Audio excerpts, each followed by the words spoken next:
এই ধরনের ভিডিও যদি আপনি তৈরি করতে চান তাহলে ভিডিওটি আপনার জন্য, তাই ভিডিওটি সম্পূর্ণ দেখুন।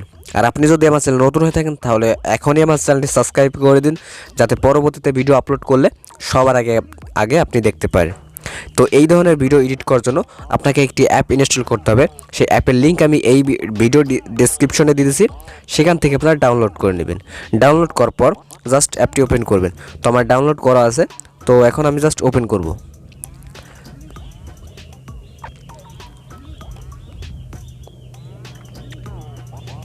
ওপেন করে দেওয়ার পর আপনাদের সামনে এরকম একটি ইন্টারফেস শো করবে। এখান থেকে ভিডিও নামে এই অপশনটি সিলেক্ট করে দেবেন। সিলেক্ট করে দেওয়ার পর এখান থেকে প্লাস চিহ্নতে ক্লিক করবেন।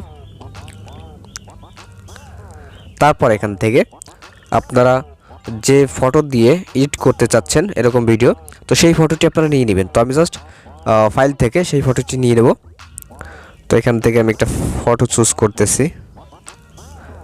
তো আমি জাস্ট এই ফটোটি নিয়ে নিলাম। নিয়ে নেওয়ার পরে এখান থেকে যতগুলো ফটো নিতে চান ততগুলো ফটোর পর টিক দিয়ে দেবেন। তো আমি জাস্ট একটা ফটো নিয়ে এখানে টিক মার্ক দিয়ে দিলাম।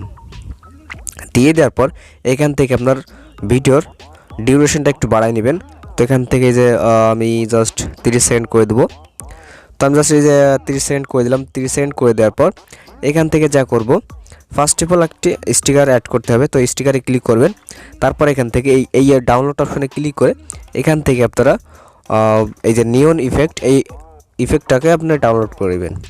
ডাউনলোড করার পর তারপর যখন ডাউনলোড হয়ে যাবে আপনারা এখানে পেয়ে যাবেন। তারপর এরকম একটি স্টিকার পেয়ে যাবেন। সেই স্টিকারটা আপনারা এখানে অ্যাড করে নেবেন। যে কোনো জায়গায় যেখানে ভালো লাগবে আপনার, ঠিক সেই জায়গায় আপনারা অ্যাড করে নেবেন। তো আমি জাস্ট অ্যাড করে দিলাম। অ্যাড করে দেওয়ার পর টিকমার্কে ক্লিক করে দিলাম। তারপর এটাকে সাইজ বড় করে দেবো, টেনে একদম ভিডিও শেষ পর্যন্ত নিয়ে যাব। যতটুকু যখন মানে যতটুকু রাখতে চাই ততটুকু রেখে এখান থেকে টিকমার্কে ক্লিক করে দেবো।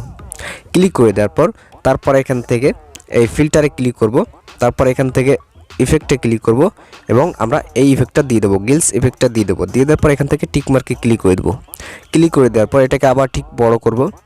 যতটুকু আমরা নিব ততটুকু রেখে জাস্ট ছেড়ে দেবো। তো এখান থেকে আমি জাস্ট এইটুকু রাখলাম। রাখার পর এখানে টিকমার্কে ক্লিক করে দিলাম। ক্লিক করে দেওয়ার পর এখন আপনাদের কাজ হচ্ছে এখান থেকে একটা মিউজিক অ্যাড করা। তো আমি জাস্ট একটা মিউজিক অ্যাড করে দেবো। তো এখান থেকে আমি ট্রিকে ক্লিক করলাম। তারপর এখান থেকে মাই মিউজিকে ক্লিক করলাম এবং এখান থেকে আমি একটা মিউজিক নিয়ে নেব। জাস্ট আমি যে কোনো একটা মিউজিক নিয়ে নিলাম। নিয়ে নেওয়ার পর এখান থেকে ইউসে ক্লিক করে দিলাম। ইউসে ক্লিক করে দেওয়ার পর এখান থেকে কিন্তু আমার মিউজিকটাকে অ্যাড হয়ে গেছে। তো এখান থেকে যতটুকু রেখে এখান থেকে পাশেরটুকু আমি কেটে দেবো। কেটে দেওয়ার পর তো এইটুকু আমি কেটে দিলাম। তারপর এখান থেকে টিকমার্কে ক্লিক করে দিলাম। টিকমার্কে ক্লিক করে দেওয়ার পর এখন আমি ভিডিওটি প্লে করে দেখবো যে ভিডিওটি কেমন হয়েছে। তো এখান থেকে জাস্ট এই ভিডিও প্লে অপশনে ক্লিক করে দিলাম। ক্লিক করে দেওয়ার পর দেখুন কিন্তু কত সুন্দর একটি ভিডিও তৈরি হয়ে গেছে। যেরকমটা আমি প্রথমে দিয়েছিলাম সেরকম একটি ভিডিও কিন্তু এডিট হয়ে গেছে। তারপর এটাকে সেভ করার জন্য এখান থেকে সেভে ক্লিক করবেন। তারপর এখান থেকে আবার সেভে ক্লিক করবেন।